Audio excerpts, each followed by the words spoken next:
minutes ago when, Oh, golly. I don't know. This is kind of Okay, we're back on. Sorry guys, when you're out in nature, you sometimes lose nervous.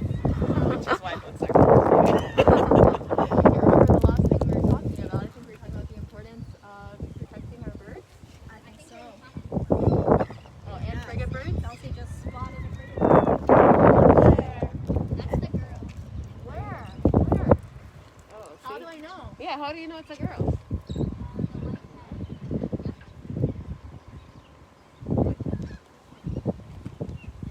Juveniles, the young ones, have a white head. Does anybody ever read about it? And why? Oh,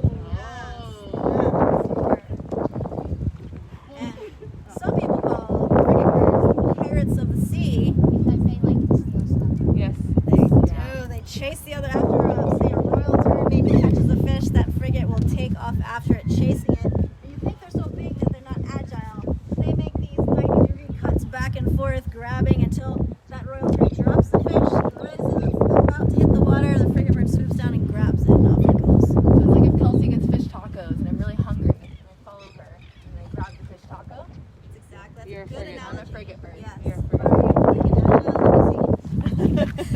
Go after Kelcie. Well, I guess enough of the silly stuff. We should get back to what matters. Why are birds important? Why should we protect them? Just how do we protect them? Jen, come on up here with me. Okay. Come on up. Jen and I both work together and we're good friends. I don't have a mask on, so I won't go too close. Okay. So, birds, like every other critter, from mosquitoes even to sea turtles to all of our birds here and the plants, every single species plays an important role in the world. And each thing is interconnected. Protecting one thing protects other things. So if we protect our birds, we're also protecting other resources around the island. And also, I think humans just need to appreciate all different forms of life, from spiders to birds. We're not the only things on this planet that are important, and we need to protect things that maybe need our help because we're so overpowering in our environment with development and overpopulation. And maybe Jen has something to add. This is such a good question. It's a huge question. Yeah. On a much smaller scale, birds are important for things like seed spreading. So if you want to plant trees, one of the best things you can do is let the birds in your area plant the seeds. You know, that's how most of our forests were planted, between the birds and the bats. They planted the forests before people were ever here. And they help us replant after things like hurricanes. Sophie, you're missing it. I'm missing what? What, do birds get their little shovels and dig the holes and plant their seeds? How do birds help? Yeah, I don't know. How do they help?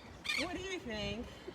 You can answer this I question. think that they eat the seeds and the fruit and then they fly and maybe poop it out. That's right. On the land. That's Yes. right. It's got its own fertilizer that comes with it. So can I do things like put bird feeders in my yard? Is that a good thing, a bad thing to help attract birds? Or maybe plant like native trees, is that better? Right. Planting native trees is the best thing you can do, especially for the birds here, because they recognize those native trees. They've been living with those native trees for forever and ever, you know. And so, but if you want to put a bird feeder, that's great too. One of the problems is that we have so many less trees than we used to, that sometimes, especially like right now when there's a drought, there's not as much for them to eat. And there's not as much for them to drink, so putting out a bowl of water is a great idea. Just make sure to keep your cats away from it. Another really great thing that you can do, and another reason that we love birds, is they're pollinators. So hummingbirds and sugarbirds, they pollinate our flowers, and some of the prettiest flowers that we have. So, but sometimes, especially again, like a drought or after a hurricane, we don't have anything to eat. And so put out a hummingbird feeder. They're a lot of fun. You can watch the birds, you can put it right here where you can, have your outdoor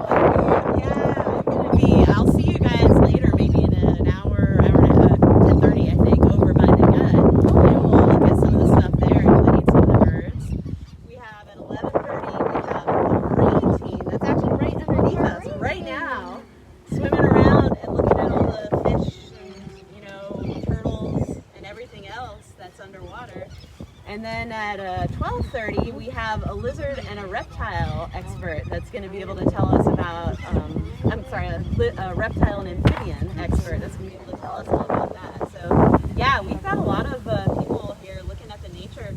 A lot of people don't realize that Frederikssted's got a lot of nature in it. They think of it as a town, but already we're seeing so much here. It's awesome. Great. Well, I think Kelcie wanted to go look at the birds over here and mark them down on our scavenger hunt in our booklet. Good Do you guys have idea. anything else you want to add before we go up on our hunt? Have fun. All right. Don't let the birds poop on you. Yeah, they go. They're pollinated and seeded. I heard it's lucky. Great. Thank you guys so much. Bye, Bjorn. Kelsie's the bird woman here. She knows a lot more about birds than I do. All right, so we're gonna go into our flora fauna checklist. So let's see, can you see that here? Okay. So we have seabirds and shorebirds, or birds in general. So we're gonna start on page 18.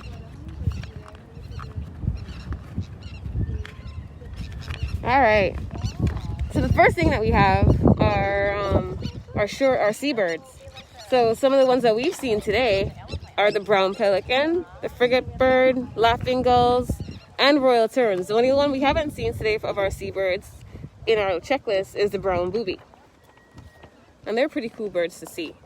So we'll walk along and see what else we can see and just check them off on our book. So if I want to fill them in, what do I do here? All right, so to fill in the book, you're just simply gonna write the number of birds that you saw, where you saw them, the time, and the date.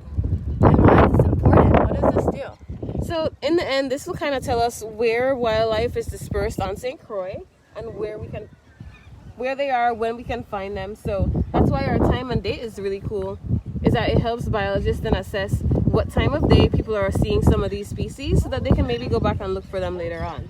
Awesome. So we're helping out with conservation by looking for birds? Yeah, so participating in this booklet is pretty much participating in our citizen science approach. And all these things go on Science Naturalist and they help us create a map of wildlife here on St. Croix.